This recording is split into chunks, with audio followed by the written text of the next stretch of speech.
不是不报，时候到了。观众朋友来看到12000的诈骗园区末日行动终于拂晓出击，缅甸的天空被无人机空袭 ，KK 园区顿时化为火海。哇，看到这个画面，大家大声叫好啊！但各位，我们在看热闹的时候，别忘了，柬埔寨同一个时间，太子集团那个地方也被抄了，他们的幕后首脑陈志，美国发布了全球通缉，陈志的出现，这一秒钟开始，台湾已经不是只有吃瓜看热闹，因为他的魔手已经渗透进台湾，他诈骗了全世界，却在台湾栽了跟头，被 A 走了9亿。现在更传出了，他已经把手伸进帛琉，我们的友邦找了3个台湾女子帮他重启炉灶，要洗白他的金流，还要干一件什么更大的勾当？对，大家都知道这个诈骗啊，最万恶的地方就是这个 KK 园区。结果呢，在24号的时候呢，缅甸军方啊拂晓出击哦，天都还没亮呢，开始连续3天的开始就进行轰炸。轰到什么样？最夸张怎么样？连旁边的泰国边境都听得到这个轰炸声音，甚至连当时轰炸下去的这些砖瓦的碎片，还炸到了快到边境上面去。哦，对，你就知道现场呢发是炸了满满的一片，那是这个边境啊，这是炸得密密麻麻，烟雾弥漫。那当时呢又发生说很多当时在 KK 园区的这些投资客哦，包括了诈骗集团的成员呢，赶快要逃，因为他们来自四面八方呢。根据统计哦，大概有28个国家的这些投资客，包括诈骗的人都在这个 KK 园区，所以呢，当时被轰炸的时候呢，他只能逃，用双腿啊跋山涉水啊，希望能够逃到泰国去。这一次被炸之后呢，他们要拔营到别的地方，再度重启炉灶吗？立刻查扣了这60部的星链设备，还没有完哦。这一边是 KK 园区在缅甸，另外一头我们看到的是柬埔寨，那个地方有更万恶之恶的太子集团，那个首脑陈志，美国对他发布了全球通缉，但是人还继续逍遥，不知道藏到哪里去了。观众朋友，讲到陈志，我们可不只有吃瓜，为什么？这个人跟台湾的关系，那可真是进出台湾居然入境超过10次。我们就睡着了吗？眼皮子底下任他进出吗？对，我们知道10月中的时候呢，美国的这个司法部跟财政部呢，对这个陈志进行了制裁了，扣留他的这个100亿美金的资产。那现在呢，这个太子集团呢爆发了案，而且跟台湾息息相关哦。你要知道，现在这个太子集团本来陈志可能千算万算，没想到他骗了这个全世界人，没想到现在连他自己都被骗了。你要知道这个涉嫌侵占这个太子集团的这个资产人就是这个张纲耀，他等于是陈志下面的第一把交椅，他包括了这个太子集团所有在台湾的营运，包括了财务，他基本上是一手抓的。哦，那当时怎么会发生这样的情况呢？你要知道，2020年开始，他一开始要求他公司的这些负责人，把他这些下面的旗下的子公司的钱，通通汇到他的私人账户，把这个太子集团钱，神不知鬼不觉的五鬼搬运搬到他的私人户头里面。短短3个月搬了9亿台币，哦，非常可怕哦。所以呢，后来呢，因为他2021年之后呢，就离开了职位，接手他的人叫做林宗良。后来发现不对啊，为什么太子公司集团的资产突然少了这个9亿元？不对。份额要跟他提告，大家不觉得这件事很荒谬啊？你本来就是诈骗集团，你被告就不错了，结果你诈骗集团居然还告你里面内部人，看起来被黑吃黑的感觉，这整出戏让人觉得说非常荒谬哦。好，看到这个地方，如果这个陈志他进出台湾至少10次以上，我就问台湾的执法单位，你们睡着了吗？你们不会对他摸底吗？来，惠珍热来告诉大家，不只有，还摸得很透彻，甚至派人一路追到帛琉去。追出的陈志居然利用帛琉的免税岛的这个特色跟开放的态度，在那边洗钱的种种内幕。问题来了，他帮谁洗钱？用什么方式？这个人现在还逍遥法外哦。如果把他手到擒来，恐怕全世界要惊天动地了。是有可能会动摇国本，谁的国本？习近平的国本哦。我们讲到这个陈志啊，他光是被扣押的，竟然有高达150亿美元的一个比特币，你就知道他过去这10年来啊，代表着中方在穿梭在东南亚，甚至是连我们的友邦帛琉都有他的足迹哦。你想说，这今天要给我跟你讲哦，这个本来新闻出来的时候，我们是觉得是英国跟美美国联手嘛。没想到原来我们的调查局在10年前左右啊，这几年前啦，就已经有接触过这个人。你想说真的吗？哦，现在有个相关的报道说，陈志他在当这个大概2018、2019年比较密集在台湾的时候，事实上我们的调查局就曾经有跟监他过，就觉得这个人出手异常的大方都是捧着数十亿的现金来买豪宅，所以据说有跟他搜证。但搜证之后，发现他在台湾并没有一个具体的一个犯罪的一个证据，所以呢也没有去请这个检察官进一步的去调查，因为毕竟看起来好像只是很有钱，来路不明的钱，可是好像没有具体的犯罪证据。那呢后来就是调查局就把这个有这个在观望当中。2023年的时候，调查局协助这个帛琉进行所谓的犯罪上面的一个交流，去教他们。对，就跟他们讲说，哎呀，现在很多人用不同的这个洗钱的模式这个犯罪组织集团就在教导的过程中才发现，原来陈志他竟然曾经在，你不要说曾经在，因为呢，他竟然花了巨资在帛琉买了一个岛，而且这个岛呢买岛要做什么？是有99年的一个所谓的经营权。那买岛做什么？你问到非常好的一个重点。他们是说我们要弄度假村我们要弄个观光胜地结果人家发现不对劲，为什么不对劲？因为他所投资的地方刚好就离美国的雷达站非常非常近，所以这样听起来，它不就变成了代替北京摸进了我们的友邦帛琉去监控美军？那个地方被形容是什么？南太平洋的十字路口，最重要的所在。那他的角色就越来越不普通喽。是，但那个岛叫科罗岛，那既然有99年的一个承租权跟使用权就觉得非常的不寻常。还有另外一个不寻常是什么？他们除了这个岛之外，还在另外一个也就是帛琉的一个国际机场附近数百公尺的地方，一样也是投资，然后买一大堆地。那人家心想说：天哪，那不就代表着美军的那个飞机起降都逃不过陈志的眼皮吗？就眼皮底下，你那几架飞机上上下下都看得清楚所以后来他们就觉得这个陈志看起来就是好像以商养情资，以商业的名义在那个帛琉斥巨资弄度假村，事实上根本就是在搜集刺探美国的军方的情资。这也是为什么美方后来觉得不太对劲之后，开始比较具体跟大规模的去把陈志整个犯罪集团给抄底。所以势必他会被藏得很深，谁把它藏得很深？就是如果说今天的背后的老大是北京，那北京要是把它收得很好，你川普怎么抓他呀？是我跟你说，事实上这个城市不寻常的地方在哪里呢？他曾经有跟一个人这个交往非常密切，这个人是谁？叫王国丹那王国丹呢，事实上这个人在帛琉是非常厉害，是有点像是这个中国华人在帛琉的一个相关的商会的理事长，侨领的概念侨领代表，对。然后他曾经这个王国丹曾经帮过谁？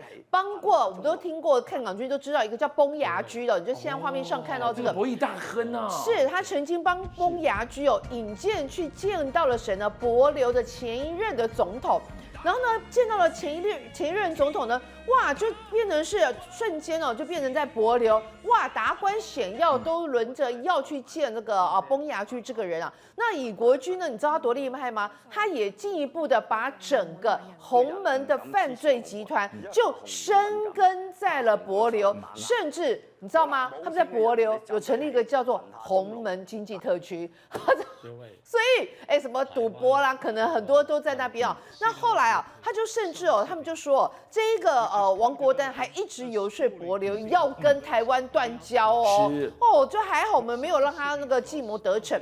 结果呢，这一个王国丹在2019年的时候还曾经回到北京出席他们国庆70年的一个招待会，显见这个王国丹代表着中国的一个相关的触角落地生根在帛琉，所以你现在要看到帛琉这个部分呢，就是变成是有这个王国丹。那王国丹以前帮过尹国军，现在帮谁？就是在帮陈志。我们讲到了这个已经慢慢航向了深水区了。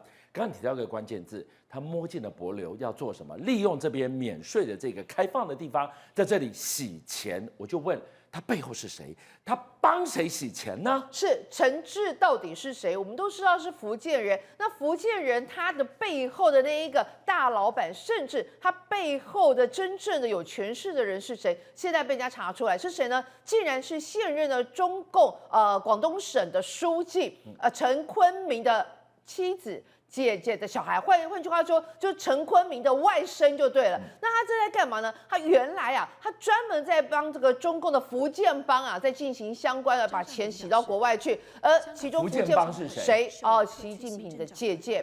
齐乔乔，他竟然就是说，事实上是齐乔乔的一个大掌柜，帮他们在进行洗钱。那呢，就是他非常的忠诚啊。你现在画面上看到这个，他就帮齐乔乔啊，把这个钱啊从中国洗到了香港，从香港再洗到了新加坡或台湾，再从台湾洗到了英国，洗到了其他世界各地，然后开始买房产，买一大堆的奢侈品，就是设法把钱弄到国外去。好，你讲到了洗钱，洗钱得有管道。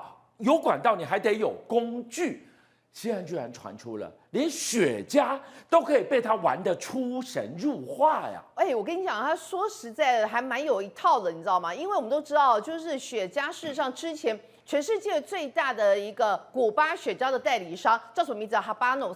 那 Habanos 之前呢有一个非常有名的股东是谁呢？就是习敏华、周卓华。那我们都知道他是澳门的一个赌王嘛，就后来因为这个周卓华他也面临到一些中国肃贪的问题，结果呢，这个周卓华他竟然就把他一半的刚提到 Habanos 的这一个股权呢，就卖给了陈志应该是说陈志原本他是跟他共同持有，后来去接盘，对，就是周卓华等于是全面清出，然后全面就是由陈志全部都吃下100%吃下，100%吃下呢，大概从2019、2020年左右，你知道他多厉害吗？他竟然吃下之后啊，他就开始变成可以掌控全世界古巴的那个雪茄的价格。那古巴雪茄怎么拿来洗钱呢？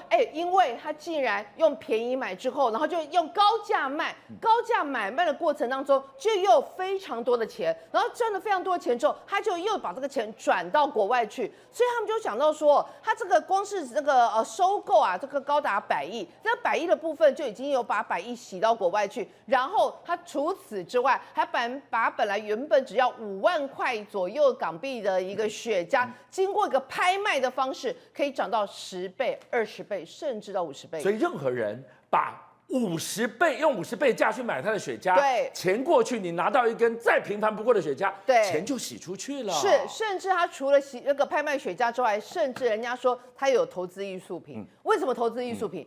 我就姚慧说多少钱就多少钱，我画一画我就说这个1亿美金。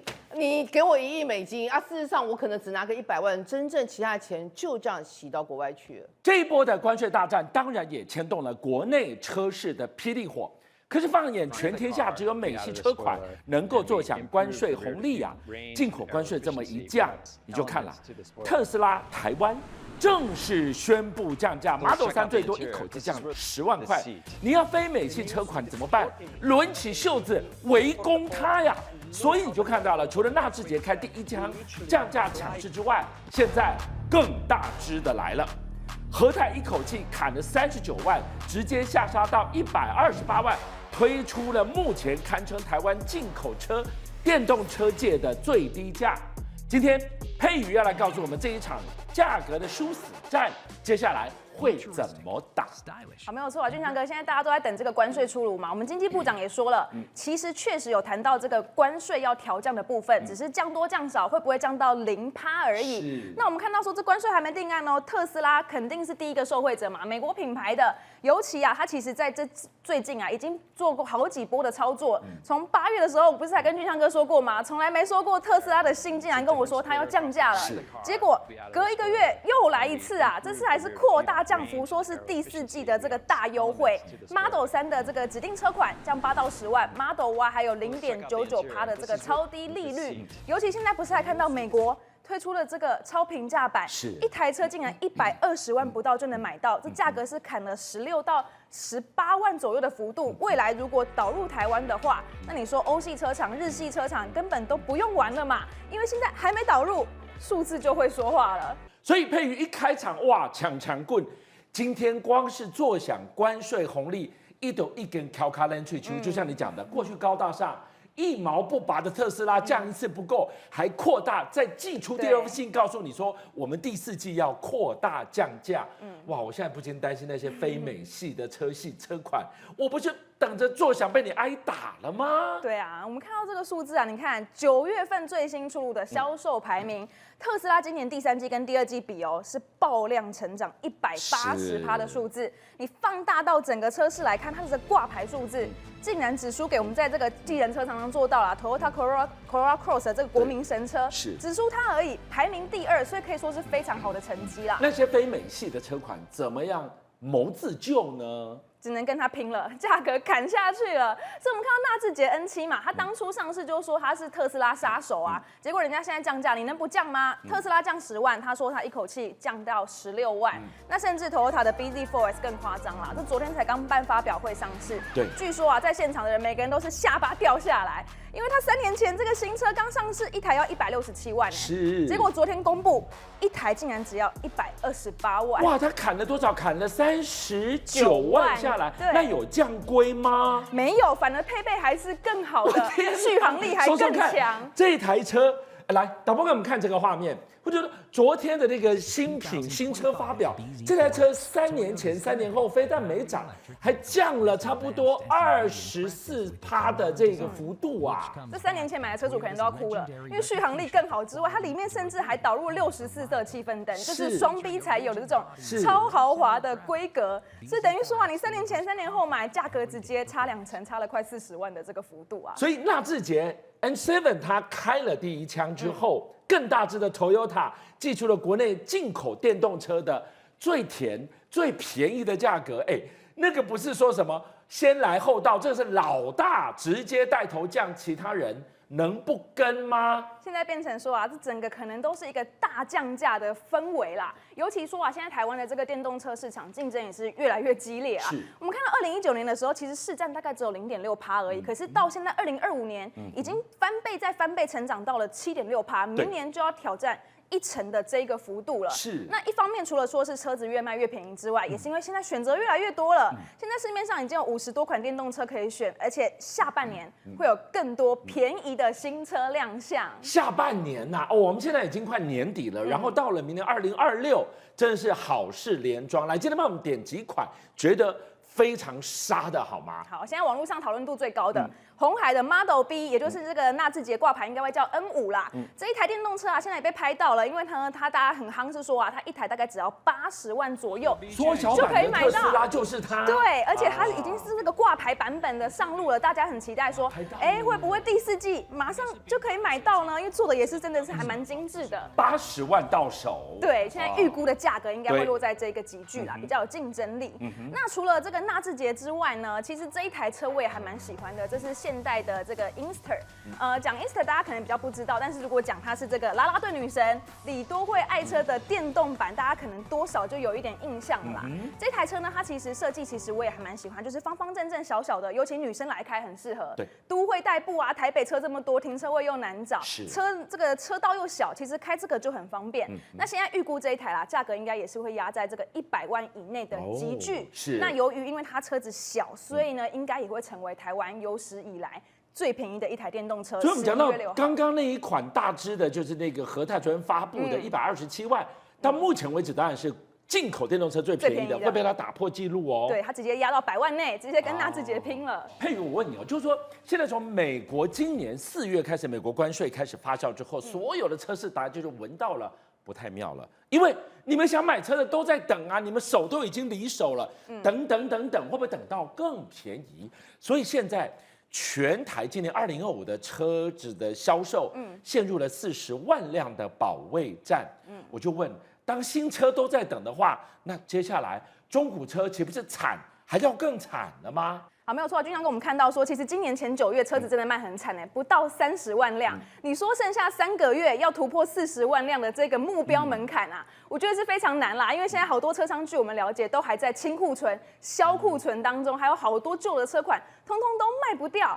那所以现在就形成这个2个状况啦。新车厂呢非常的紧张，车子库存卖不掉。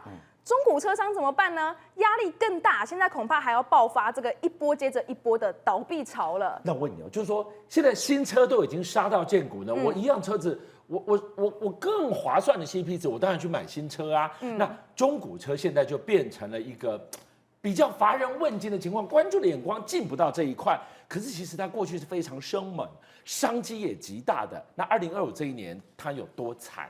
现在就说啊。台湾已经有5%的中古车商倒闭，而且这只是海啸的第1排，后面还有第2排、第3排，可能在今年年底就会看到越来越多的车商倒闭啦。因为其实这个也有车商跟我们说，他说他以前是每个月都在赚钱的，结果现在呢每个月没赚钱就算了，变成还是赔本，还是亏钱的。他举例来说，他以前一台车可能大概这个持有成本是100万，但是他现在100万卖不出去，90万卖不出去，80万卖不出去，他要砍到70万以下。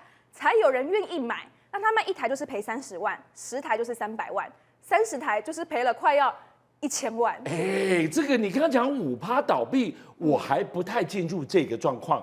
可是你今天告诉我说，过去的业绩差不多可以做到50万，现在不止没收入，还要倒赔30万，一来一回就差倍咋办呢？对，所以最后现在你告诉我说，今年到现在才10月还没过完，已经亏了超过300万了。对，因为他们持有成本其实是非常高的啦。除了说这个车子本身之外，他们还要有非常大的土地来去存放这一些中古车。那我问你就是说，听到这个地方就觉得，不管是新车，大家都在等啊，中古车现在开始海啸第1排、第2排开始倒了，开始砍更凶，好像很冷。可是偏偏我们来告诉大家，好几个车款，还不只有一个。冲出了20年来的新高订单，你都丢了，那就代表市场上消费者还是有钱，还是下单呢？那现在大家在撑什么？撑说你能不能端出一个让我愿意掏钱的价格啊？所以军将哥其实保时它就是一个非常好的例子。大家形容说保时今年是这个睡狮乍醒，以前大家说它是沉睡的品牌，这个根本没人知道，没人买，结果今年变成销售王啊！除了说是因为他们这个品牌改组之外啦，这个销售据点升级之外呢，他们发现他们卖的甜蜜点是100万到130万，是他们卖最好的车款，所以你才会看到说啊，他们其实截至今年10月已经接了4000单大单，尤其当中很多是这个油电车型的贡献。那为什么说这个油电车型？因为我们刚刚讲了好多电动车可是包含俊昌哥、包含我自己，其实也都还不敢真的去开电动车。你光想到了里程焦虑啊，或者想到了电动充电的这个家里没办法充啊，对，你会不会觉得说，再想一想，再看看？没有错，所以其实油电车就会变成是现在大家省钱的一个还蛮关键的这个品牌定位啦。对，所以我们才会看到说，其实不止这个保时。推出油电车之后，其实卖得非常好。现在连 Honda 它年底要推出的2款油电车也是油电车，对，现在也引发了讨论。对，包含是说它的这个双门跑车，还有这个 ZR-P 的这个跨界跑旅，应该都会在今年的这个台北车展来亮相啦。那这个双门跑车厉害在哪里呢？大家说开的是一个本田魂，因为很多什么是本田魂？很多老车迷就是喜欢本田的这种跑车小钢炮的超驾性能，尤其它是睽违20年再度重返车市，大家非常期待。那你说 ZR-V 呢？这个就更有趣了，因为它大概4.5米的这个车身啦，就是台湾现在最喜欢的级距啊，中型 SUV 卖最好的，刚好就是介于它的这个当家2张王牌 CR-V 跟 HR-V 之间的这个新车款啦。所以现在呢，也可以说是未演先轰动，大家都在期待了。你提到一个关键字，不断的在重复，就是油电车，油电车。那 Honda 它的神车 CR-V 油电车首款也被拍到了，没有错，这在高雄的路上，现在大家拍到说这台啊，虽然东遮西遮，全部遮起来的，可是这个太好认了，知道的就知道，一看就是 CR-V 啦，好爸爸最爱的这个休旅车啊，是。现在要推油电版本了，接下来可以更省油啦。是。那为什么要推油电版本呢？你看啊，就是这个 Honda 其实有发现啦，因为他们的这个 HR-V 推出油电款之后，这个销量直接超越他们当家燃油版的 CR-V， 竟然卖得比老大哥还要好，直接往内互打了。对，所以赶快 CR-V 也要来推这个油电版本，把销量再往上冲一波啦。那这个除了 Honda 之外呢，其实我们更期待的还有这个三菱，它已经睽违10年没有在台湾推出新车了。是，现在年底台北车展啊，也可以看到有新车亮相了，包括是大家很期待的这个跨界休旅 X-Force 啊，这个马上呢就会在台湾看到，而且用这个一样平台的7人座休旅，也是现在台湾比较少的这个级距，也马上就要在年底的这个台北车展亮相了。57报新闻的所有好朋友，俊相又来了，谢谢大家，是你们的订阅数加持了我们，让我们在4月6号中午过后破100万了，多不容易！你知道每一天晚上9点到11点，他在播的时候，我要盯着直播人数，升还是跌。一觉醒来，我要去看有多少人来点阅。一段时间，你们给了我100万的订阅，真的无限感激。最后，我要跟大家瞪眼看，再一次谢谢你们大家，同时请介绍更多好朋友来支持57报新闻。俊相还有优秀的57报新闻团队会继续为大家每一天挖真相。Come on, come on, come on.